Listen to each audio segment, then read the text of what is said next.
I'm Sean Arnold from Brave in the Attempt, sharing a previously recorded webinar. In this webinar, we were surfing the Wakelet Wave to see how Wakelet could be used to inform instructional practices in remote learning. Hello, everyone. May the 4th be with you, or as Chewbacca would say. But since we are surfing the Wakelet Wave, maybe this would be a more appropriate environment, and I'll try to stick with that. Let me go ahead, though, and put up and start projecting the slide deck already. So you don't want to look at my face too long. Here it is. Let's forge ahead, shall we? All right. What is Wakelet? Good place to start. Wakelet is a free platform. It lets your students save, organize, present, share content across the internet. So everything you're doing, whatever you're working on, you might have 80 tabs open right now on your browser. You would be very much in line with myself and so many other people if that is the case with you right now. Well, it isn't necessary, even if you're trying to save information for yourself for the future, to keep all of those open. There are wonderful ways to organize it. Wakelet makes that a very easy and accessible place to do that. And above and beyond that, my name is Sean Arnold. I am a District 75 STEM coach and special educator. I've been here for a while. You can see links in there to both the Wakelet that you can get to with all the resources. That is probably the most important thing that I am sharing here beyond anything else. No, you don't have to be signed up for Wakelet to go ahead and view that Wakelet or even participate in it if I shared it with you. But signing up is free, no cost. I will say that Wakelet is a Microsoft partner, so it does play with everything well in Office 365 and Teams, etc. But it also plays well with Google Documents and things beyond that too. And this just is my link, and all these other things over here are accessible as well. One of them that's actually not up there yet that I got to post there is my new Wakelet Ambassador badge as I share more about it. But less about me, more about the platform. And here it is, 3 easy steps to getting started with Wakelet. Boom. Before that, again, we got to sign up. You can sign up with a Google account. Again, that could be your @schools.nyc.gov, which is a Google account now. It can be with a Microsoft account, again, which is your @schools.gov. If you want to do it on a personal level, you can sign up with a Facebook or another email. And a thing that I forgot to note is, yes, this is being recorded. It will be automatically sent out to you following the session. You will have access to it. So yes, whatever you don't catch from me, if I'm talking a little too quickly, I'll try to take it slow and make sure I leave time for questions at the end. But yes, you will get that recording to go back through. All right, so that's step 1, sign up. Then you can go ahead and get creative and put in all your content, curate it. And when you're ready, or if you want to, you don't have to, you can share that with others, collaborate with others, and show them these amazing questions that you've put or collections that you've put together. All right. Now, I will say about that sign up piece, there is a whole area where you can link it and put a bio of yourself and photos and be as expressive and things as much as that as you like. But that's all your call. If you're going to be sharing with students, maybe you want to put a little bit of that information. If you're going to be sharing with the broader world and community, other educators across the nation, across the world, probably want to put a little bit more information there. But if you're just creating these collections for yourself, for your own edification, don't put it in. It's fine. Keep all your collections as private as you want to make them. All right? I'll explain how all that works again more in just a little bit. But here is essentially the steps of Wakelet. First, you can bookmark anything. So yes, it is more like a bookmarking thing, but it curates it in a way a lot more than just all the bookmarks you're going to be listing that you never end up getting back to in your web browser.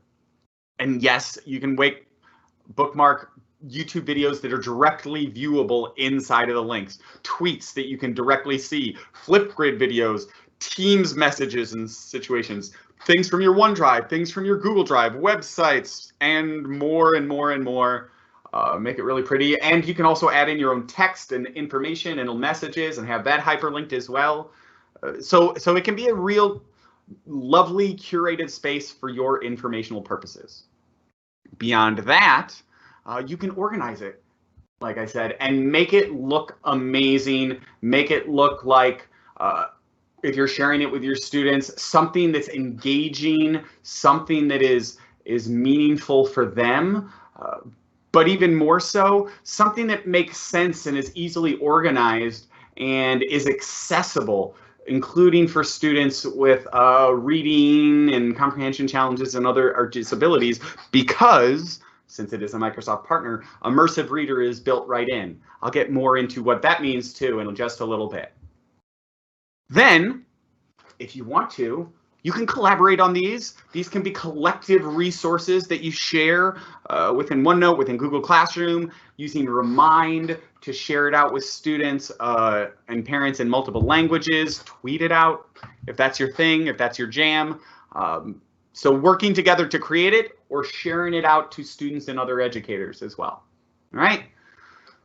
It integrates with a lot of your favorite apps that you might enjoy. So if you're making videos in Screencastify, they can live right in there. If you're making visualizations in Buncee for your students, they can live in there. Telling digital stories through Sway, that's in there. If you're just bringing things straight from your web browsers, whether it's Edge or Firefox or Chrome, that lives in there too. All right. So that's a lot of talking from me. I think it's about time to give you a bit more of a live demo. So here are a few that I'm pulling you into. Let's start by just looking at the resource that I've shared with you. Here is the Ride the Wakelet Wave one that I sent to you. Oops, as it loads a little bit slowly. But yes, I gave it this sort of sequential view because I wanted it to be that way.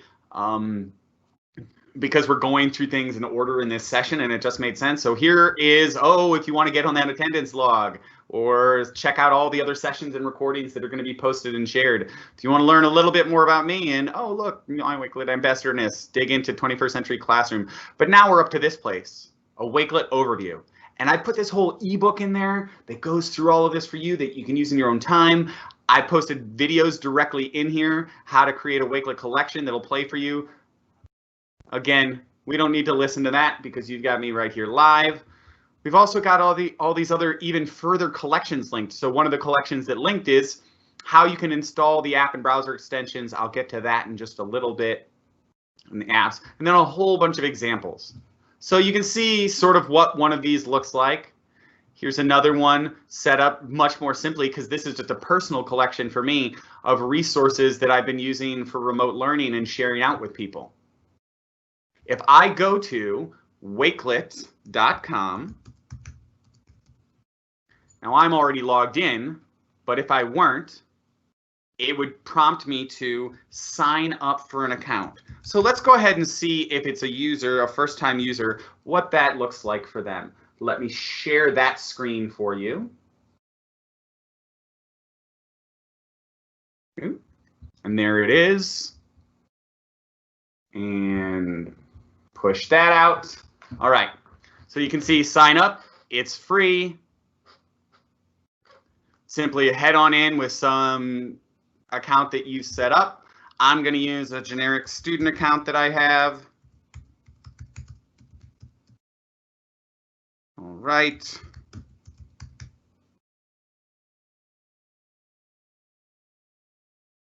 And here we are in. It's going to prompt me to go ahead and fill out my bio, give more information, and get started creating collections. I also from here can choose my username, D75 STEM user 1.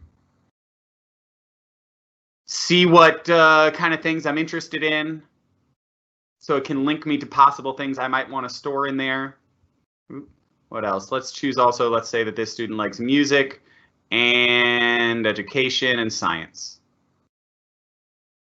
Boom, and now I can start creating collections. To do that, play, give my collection a name, starter collection. Now this is the long way. There's actually an easier way to, once you've set up your account, go ahead and curate your collections, and I'll get to that in a bit. But this is for your first one. I can add a cover image. I'm just going to choose one that they've already got. That looks pretty enough.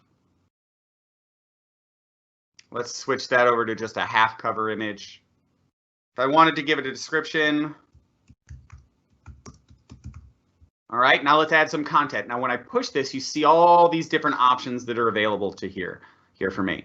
So maybe I'm going to start with some text. If you want to make it very accessible, make sure you use your header prompts. So my first header will be first steps. And beyond that, I can edit it again. Learn beginner tech info. Done. Now I'm going to go ahead and find something in here that I might want to link. Let's go to the web. Let's go to Google Teacher Center, because maybe I'm familiar with the Microsoft tools, but I'm not as familiar with all the Google ones that I need to learn for Classroom. Oh, okay. So let's just paste that in there. There's that link. Okay, well, maybe that makes sense for me, but maybe I want to change the name of it to Learn Google Stuff, because maybe that'll make more sense for me. All right, let's add another one. Actually, let me go ahead and link to one of their YouTube videos that's already in there for first day teachers. And let's go to first day with Google Slides that I want to learn. All right, here's a fun video. Let's find it right on YouTube. That works for me. And throw in that YouTube video directly. Now, I'm searching all over the web and finding these things. This is not how any of you search for stuff. Slides, first day. Or I could just search for it here. Oh, well, that's funny. This is searching my regular YouTube and the things that my kids like to watch. Because I'm already logged into mine. Here we go. Google Slides tutorial. And let's add that one. So now that video lives in here directly. There's all sorts of other things you can add, tweets, bookmarks that you've saved from somewhere else, images. I'm going to hop into my own account to show all these because obviously this is just a new one that I've set up that doesn't have access to any of that. So let's head out of here in just a moment. But I want to show you before we do this layout piece and another basic piece. I can change this layout. Right now I'm in that media view, which is nice for sequential. If I want it compacted and smaller, I can make that happen too. I can go into a grid view that looks like this. Okay, not bad. I can move these things around if I wanted it more like that. Same in the other views, or a mood board. Now there's a lot in here, so my mood board doesn't look that interesting at the moment, but it'll lay out in a much more fancy and exciting way. If you've got about 80 things on here and you want to reorder it easily, you can click this, and it makes it a little easier to shift these things around. All right. And if you want to make it look really pretty, add a background image. Let's find one of these. Sure, mountains look nice today. And that'll live in your background, so it'll be a little more interesting for anybody that you plan to share it with. But right now, this is still a private one. I'm going to head out of it and share my screen with you. Or my account, excuse me, with you, because that was still my screen. All right, so here we are in my account, and let me send that out to you live. All right, so I'm logged in. I've got a whole series of collections, as you can see, 40 of them, several hundred bookmarks. I can go ahead and click on all my collections. I could go through all my bookmarks. Group collections are one that people have shared with me, or that I'm also sharing with others, like my remote learning resources.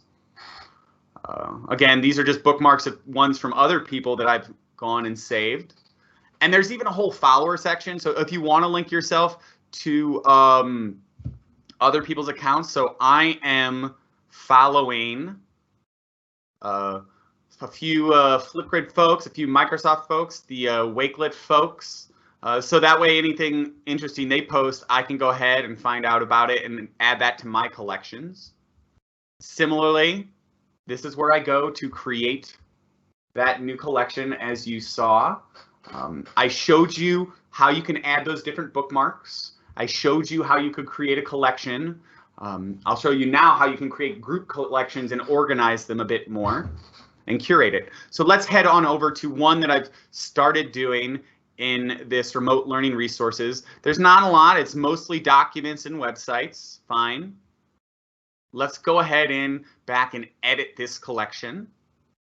So you can always go back and fix it after the fact. Let's go ahead and change this to a mood board. All right, it's a little more interesting. I want this one more up here though, and I want this one over here. Maybe that's the look I want for my students. All right. Should I allow people who view this board to be able to copy it for themselves or not? Where is this going to be shared? This is an important piece.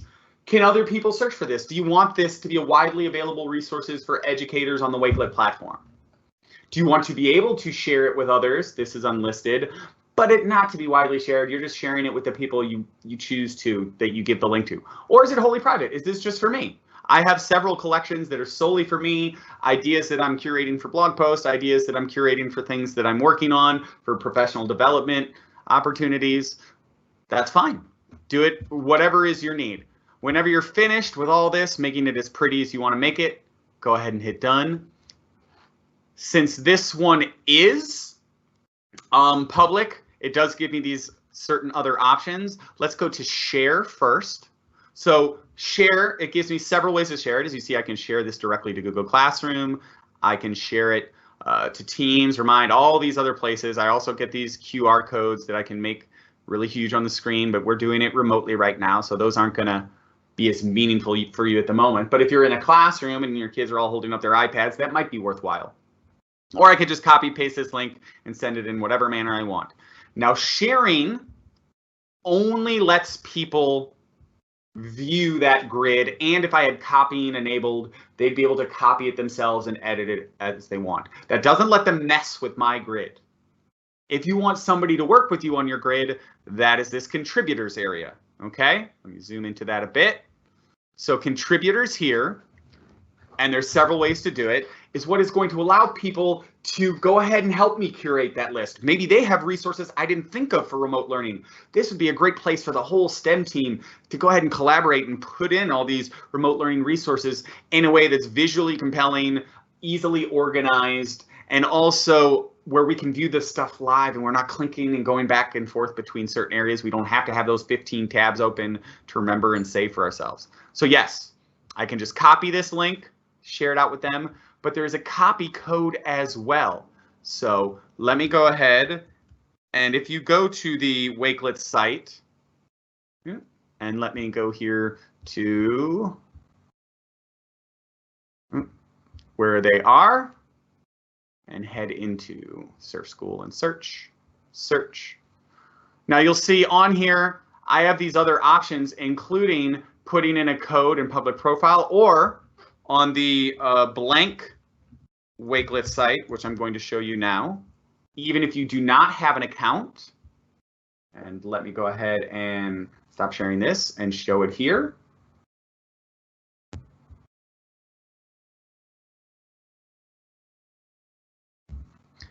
You'll see that there's a place here where they can just enter a code. So even if they've never set up an account, it's fine. They can view yours. They can even contribute and collaborate with you without an account. Now, it's going to be hard to go ahead and find it every time. They'll have to put in that code each time if they haven't set it up, an account. And again, the accounts are free, so I'm not entirely sure why you wouldn't. But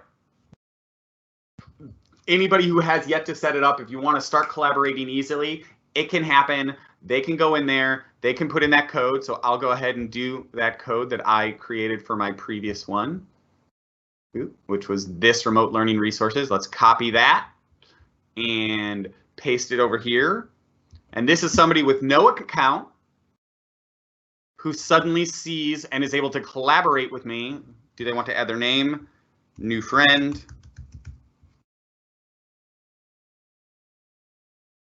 And they can now collaborate with me and contribute to my grid. Now, I'm going to give you some examples of why and how this is useful in the classroom. I'll share several examples with you.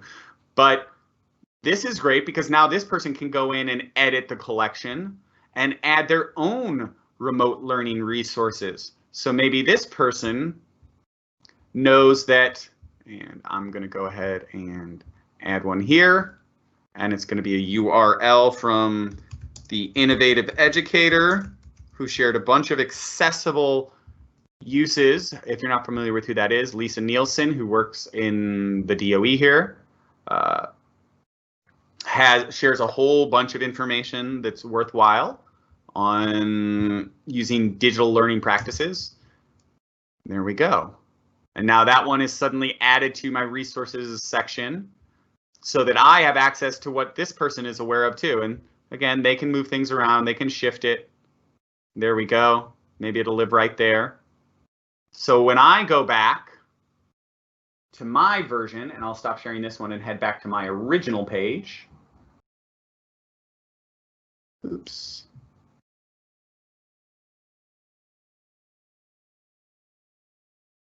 All right. And there that is. You'll see, let me reload this.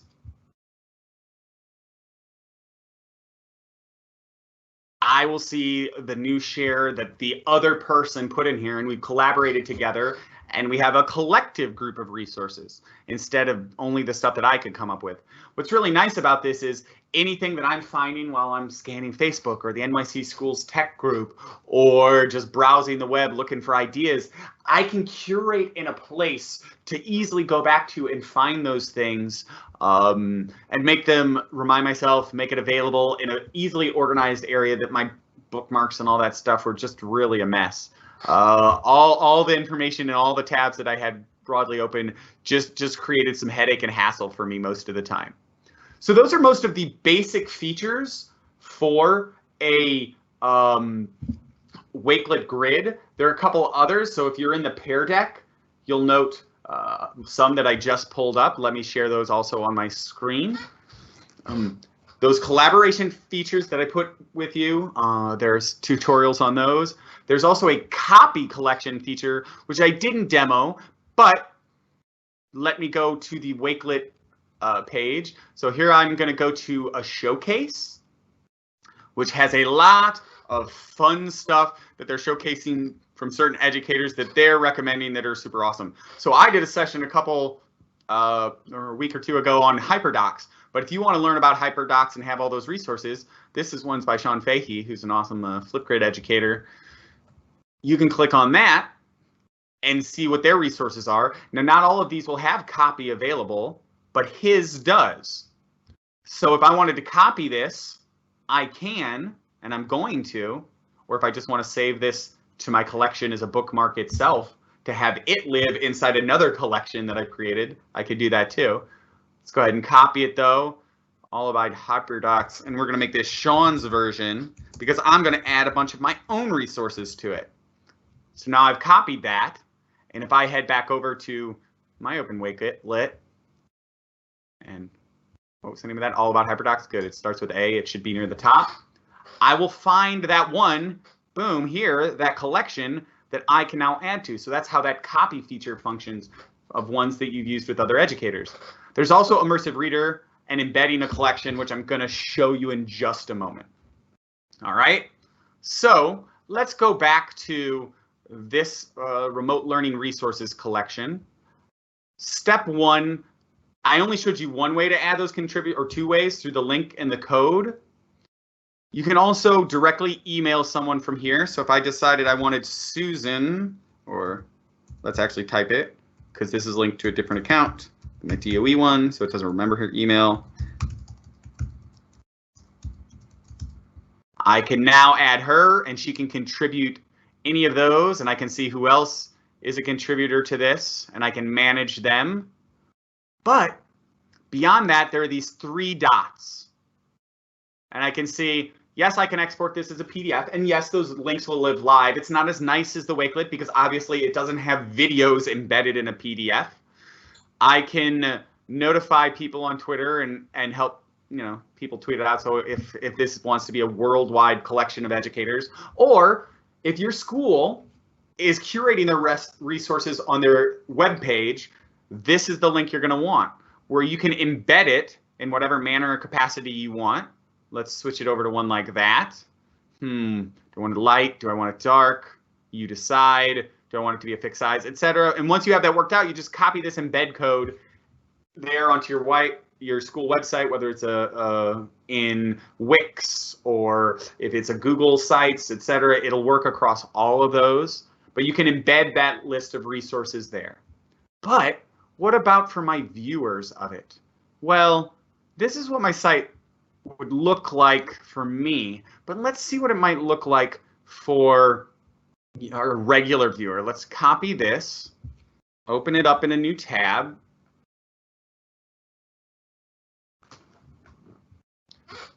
And let's dive into how it makes it accessible. Yes, it's accessible because I can make it visualize and make it all live there. Oops, you know what? I'm gonna have to open it up in a private browser window, and that's what we're gonna do, just so you can see it a little more clearly, because otherwise I'm gonna have access to it. So now let's share it in the private browser window. And there we go.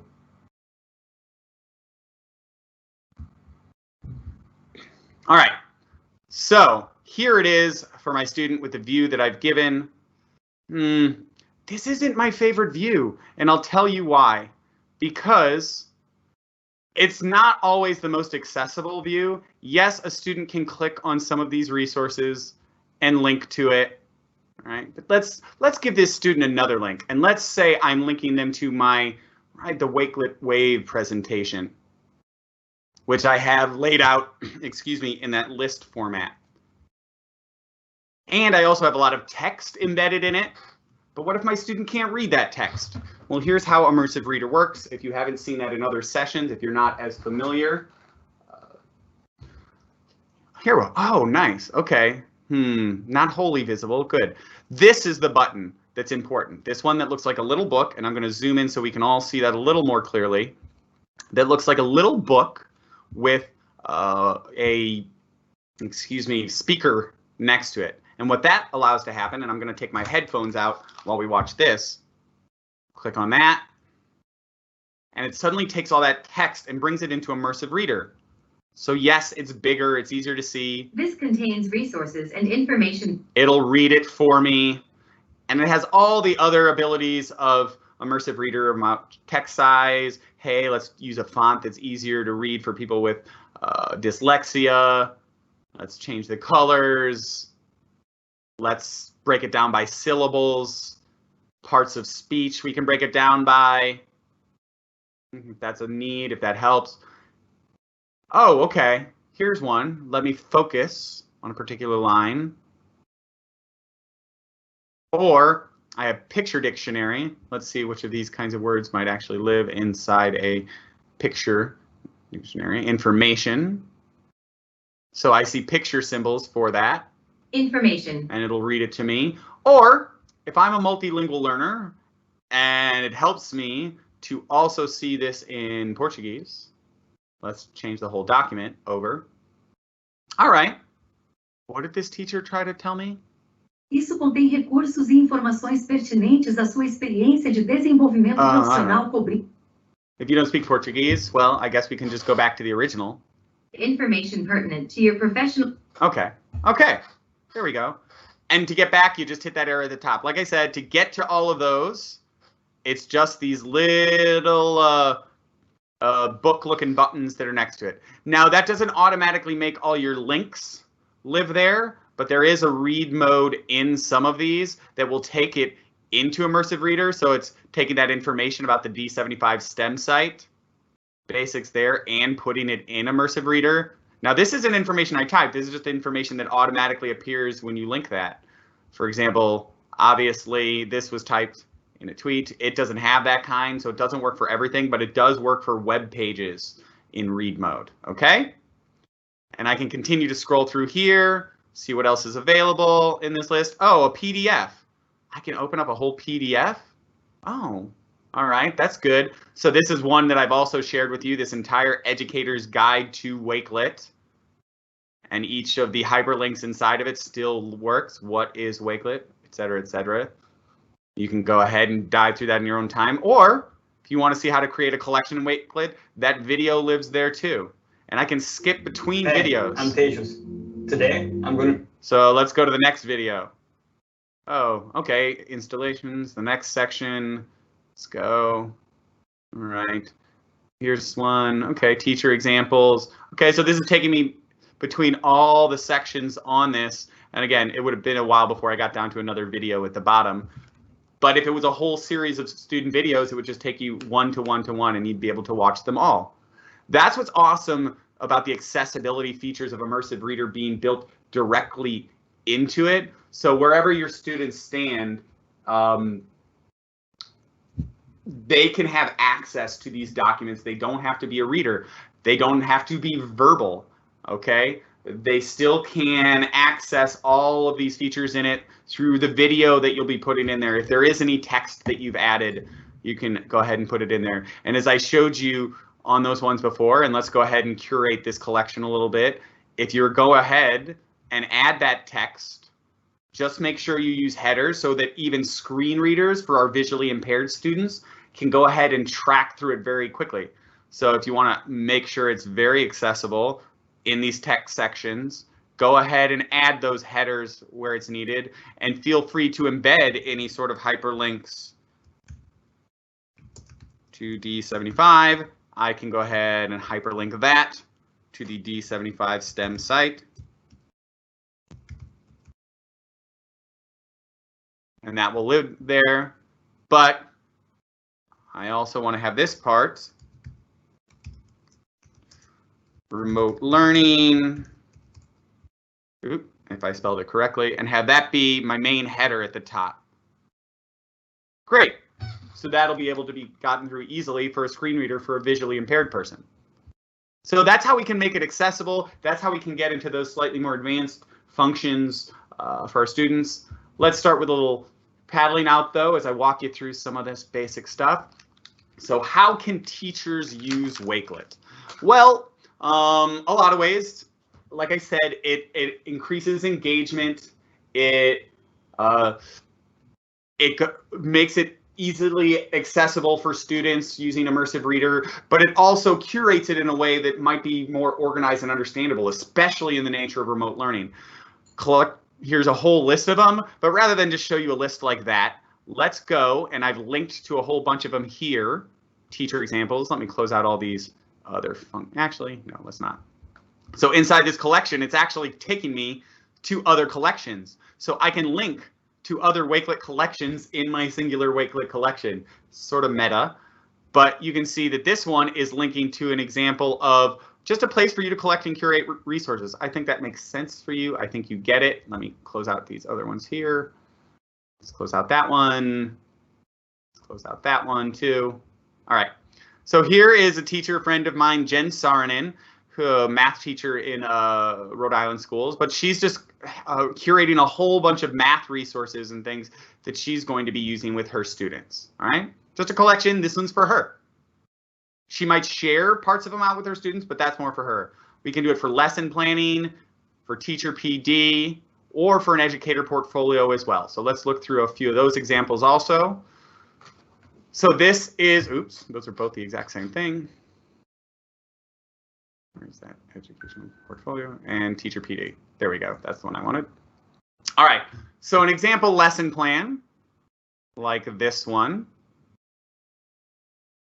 can house all the details because it allows for text, but unlike your basic documents where you're housing your lesson plans, this can link directly to all the resources you're using inside of it. So, hey, here are my goals. We're doing a book study on these. Here is that Flipgrid directly embedded inside of each of these. I'm going to have my students take these different quizzes, all right, to learn more about themselves and their own personality. Those are directly embedded and easily accessible for you there throughout your lesson.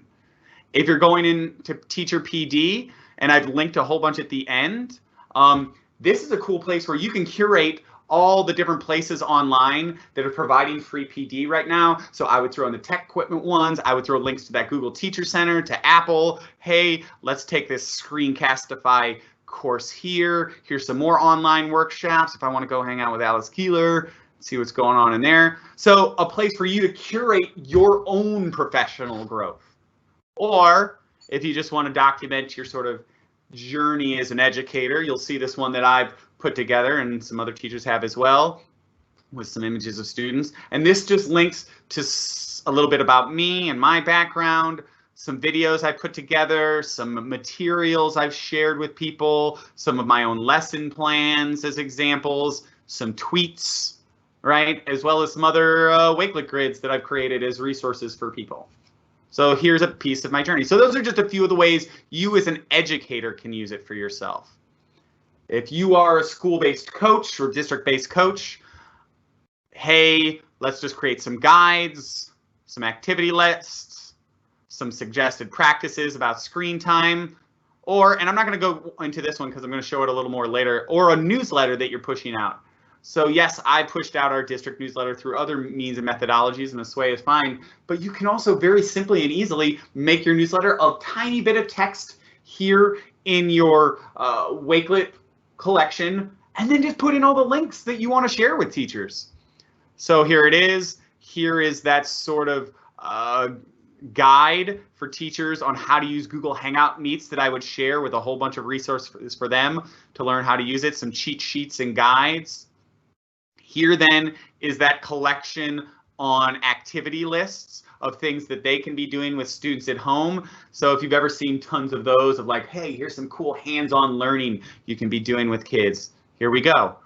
Here's where I've curated a bunch of those in a way that's a lot less crowded and mind-boggling than what you might find on Pinterest.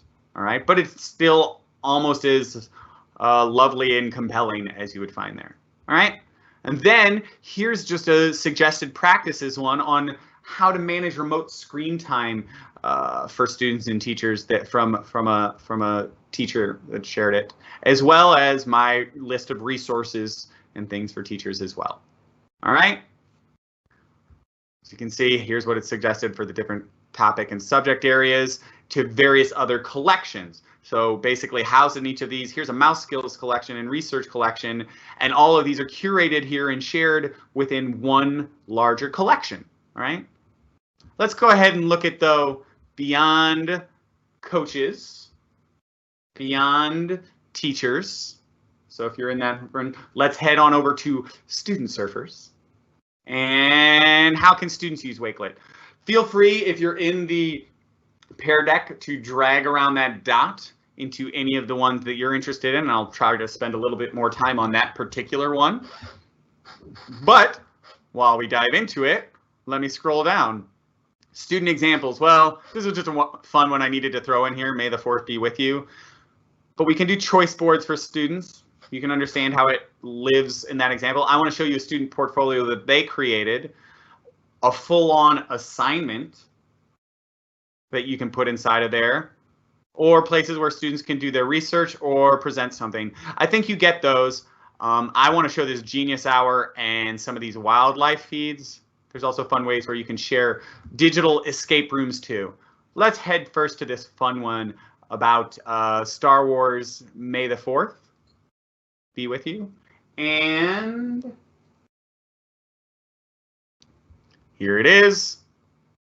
These are just kid-friendly games and stuff, linked, some of them from code.org, some of them are just fun videos, some of them are crafts that kids can do to make food items, just like Han and Leia, all right?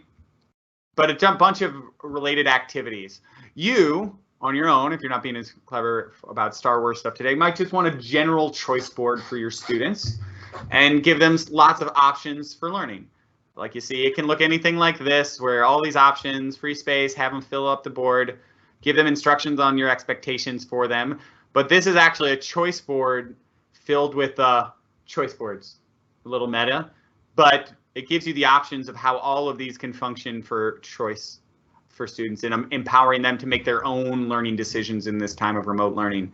This, I'm not going to dive through this personal things, but it links to an older student's digital portfolio where it has their resume collections as well as videos and things that they've created, graphic design work that they might want to share with the world. And it can all live here nicely, neatly together, sort of like their own website without having to go through all the extravagance of creating one for it. Then if we want a direct lesson, well, here's one, math. Of course, I had to do some fun STEM ones, but this is simply a shaped lesson. As that loads slowly, there we go. Discussing and defining certain terms. And as we go down, it also gives us interactions in real world examples of where we might find things like a rhombus in, say, a kite. All right. Now, what you could also do is share this or collaborate for students to share their own examples within it. I'll get into sort of using it as a collaborative or interactive lesson in just a moment. If you're not familiar with the concept of Genius Hour, and yeah, I'll get a little more into assignments in a moment. If you're not familiar with the concept of Genius Hour, Genius Hour is essentially allowing students to follow their learning passions and their ideas, which is powerful because it turns learning from a thing have to do to a want to explore and dive into the learning pathways that they love. Or if you just want to give them opportunities, there's some sessions coming up later this week, especially with the early learning and childhood department, digging into work with exploring zoos and things from home. Well, if you just want to watch live animal cameras, webcams that exist for all of these different animals, well, here it is linked. So students, as they're studying about their badgers, if they do need some badgers, they can watch those videos, learn those features, and then go ahead and do the work and assignment that you've created for them. All right, so let's go on beyond that. I do want to talk a little bit about some of the other matters of students. If your students are 13 and over, obviously the rules on these things are over 13, they can have their own Wakelet accounts. It isn't recommended for students under 13, and the reason being is there aren't, even though everything can be locked down and it can be restricted and private, it does allow the students, if they chose to share it more broadly, and you don't have the entire ability to go ahead and lock that down in those regards. Now you do if you are only creating grids to be collaborating in, if it's your grid. So again, under 13 years old, a lot of times it's more for sharing the resources and lessons that you've created, that sort of choice board phenomenon. Over 13, where students have skills enough, that's more where you're doing that collaborative work with your students, all right? And that's how you can go ahead and dive into those sort of interactive lessons that I'm going to share in just a moment. All right, so let's go ahead and catch some waves. On that note, how do you share and embed your collections? Well, I showed you the process of just clicking share or clicking collaborate or clicking the 3 dots for embed. Here are a few examples of them, though, and I'm not going to walk through each of these right now for the sake of time. But hey, maybe I'm just sharing a list of student resources. This is a list of student resources when they were doing hands-on computer science. Hey, I'm sharing resources with other educators. I think that makes sense to you with that remote learning guide that I showed. I do want to show this newsletter one, and I do want to show this interactive lesson one. All right. Now, I think you get what a newsletter is, but what might it look like in Wakelet? Well, it doesn't have to take a lot of work. That's the easiest thing. It can be easy for you to curate this list if you are a coach or an administrator or just a teacher who wants to share with her other teachers or his or her other teachers. Awesome. So boom, hey, this is my volume of this newsletter. You can find all the past newsletters here. Here's activities, easily readable. Hey, let's dive into how you can do reading with Flipgrid. Here's a Google Doc on some books and things that I've linked.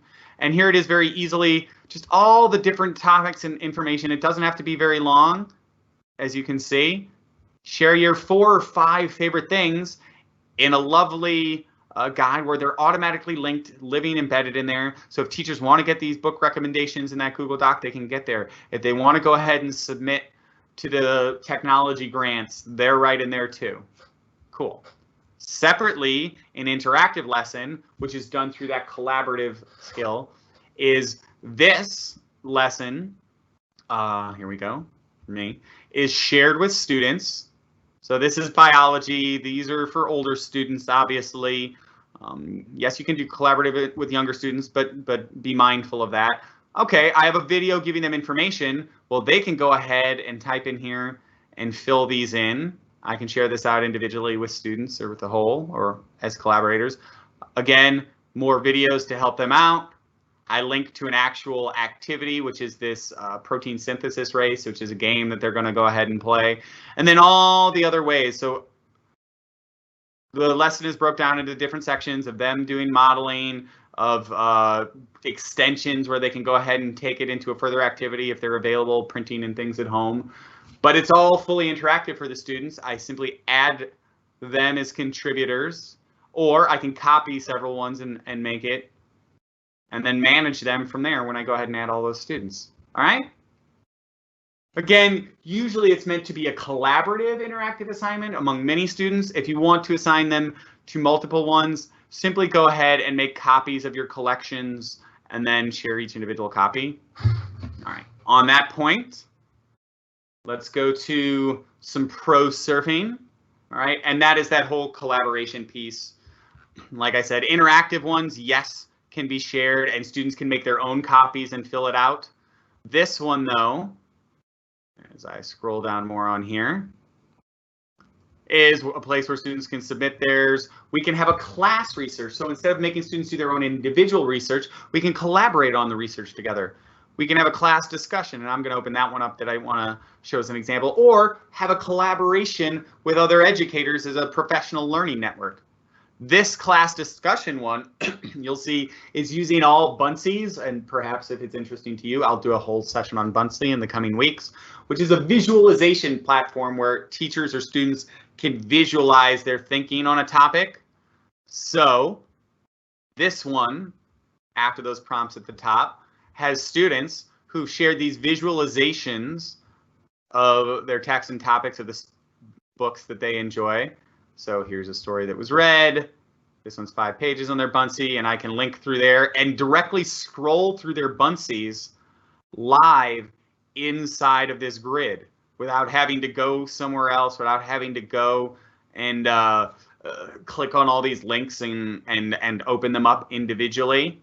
They all live right here because the students collaborated and posted the link to their Bunseys inside of this Wakelet collection. All right.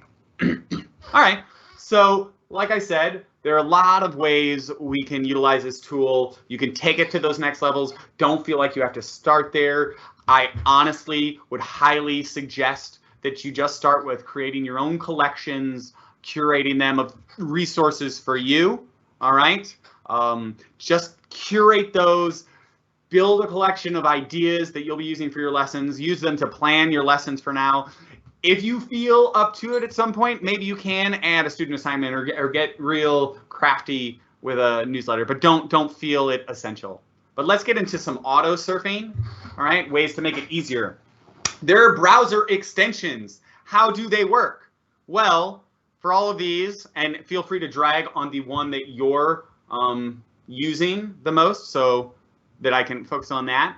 But inside of here, I'm using Chrome right now. I've installed the browser extension for there, but you can use it in these other ones as well. I click on that extension, my Wakelet extension, and if you didn't have as many as I did, oops. Let's go to actually a different web page. Let's go to the New York Times. Let's find a slightly less depressing news story. No, that's too much. Man, all of these are really depressing. Dang it. Okay, there we go. That didn't seem too depressing. Let's click on that one. All right, pandemic isn't changing everything. Okay, if you say so, sir. I go ahead and click on that extension. I hit that Wakelet piece, and now it's being weird on me here in the midst of me. Oh, there it goes. All right, so I can actually go ahead and add this to collection. I'm going to create a new collection on pandemic or life. Create. And now save it to there. Boom. And I can continue to do that, and I can add other things to that pandemic life. I could have chosen another one to add it to as well. it makes it really easy as I'm browsing and going about my business to find those places on the web. All right, and it works across each of these different browsers. Again, the Safari one is just in beta. I see that most of you are using Chrome, so I guess I demoed that for you. I will say there's also an app that exists on mobile. I'm going to push that up on my screen right now and show that to you. Show you a little bit of what that looks like. And make sure that you can see that. Stop sharing this one and start sharing. Oh, is it not going to let me share? There it is. Good. All right. So here is my iPad. I go into the Wakelet app. Now, it doesn't function in the same way as those extensions in the web browsers. You have to utilize the app. But as you can see, if that's clear at all, there's a way to create collections on your opening screen or view any of those collections you've created, right? And scroll through them. You can look at all the bookmarks that you saved. So there was that bookmark I just saved about the pandemic isn't changing everything on my computer, but it's already here. I can check that out on my iPad and view that bookmark link. Also, there's a way where you put the sort of news that you're interested in and news sites, whether you want to put in like, hey, the New York Times or Vice, or there's all sorts of other stuff, Wired, blah, blah, blah. And it automatically curates these news stories for you so you can actually read through it. Let's take this one, and I can suddenly go ahead and add that in, send it off, or add it as a link, copy that link, so I can add it to one of my collections. Same way, there's also search built in here, so I can just go ahead and search for interesting topics like Sir Patrick Stewart reads sonnets. Let's hope this plays on the screen up there. I get audio. Oh, is it not playing the audio? Well, I highly recommend you watch this on your own. It is wonderful to listen to Sir Patrick Stewart read those sonnets. And beyond that, I can go to my profile and see what other things are available. So that's what it looks like in the iPad app version. Stop sharing that. Let's go ahead and go back to my regular screen here. Here we are. All right. So like I said, you can do it from the web. You can do it through those extensions. You can do it through the apps on mobile devices, Android or iPad. Those are all linked in that initial one. Or you can app smash. It's not a word I like to say or do out loud. It sounds kind of silly, but it basically means combining it in the way that you saw I did with Buncee or with Flipgrid, right? So you can combine this with so many other applications and connect them together and just curate all the things you're doing together easily. For your students, how can we take this further? Well, as I said, I put some guides in there for you, walkthrough video tutorials. So yeah, if I wasn't good enough at explaining it all, you've got all that to work with. There is professional learning. Wakelet is providing their own. I also linked that in that Wakelet, as well as the continued professional learning we're providing here in the DOE. And then there's the personalized learning networks I've linked in there, like the NYC Schools Tech Group. And you can even get to certification. Here's some of those resources. YouTube has a Wakelet page, a help page, Twitter page, again, all linked in the Wakelet. You can become a community member, an ambassador, or students even ambassadors of Wakelet as they learn more and dive deep into it and have resources. Again, it's all free. You can go ahead and connect with me online, or you can message me in Teams if you have further questions on this or anything else. But this is a message I'd like to always leave with, because we're always struggling, us, our students, everyone else, and everything we're trying to do. We can't always succeed first tries. We can't always be amazing right off the bat. In fact, a lot of the road to cool awesomeness in instruction is paved by a number of failures. I know it has been on my part. But even without winning, we can bravely attempt these new things, try these new opportunities for our students. And whatever you're using now, holding up a slate to your screen and writing on it, awesome. Using digital whiteboarding, awesome. Diving into Wakelet and surfing that wave, awesome. Take it there. And then take it to the next level tomorrow, all right? Yep, whatever you put remote learning, I can edit it after the fact if necessary, and that's on me. Thank you for that. But if there are any questions, please do post in there in the chat. And otherwise, everybody have an awesome day. I hope maybe I see some of you Thursday evening in a more social capacity at the Microsoft Meetup. And beyond that, feel free to reach out to me and take care of yourselves. All right.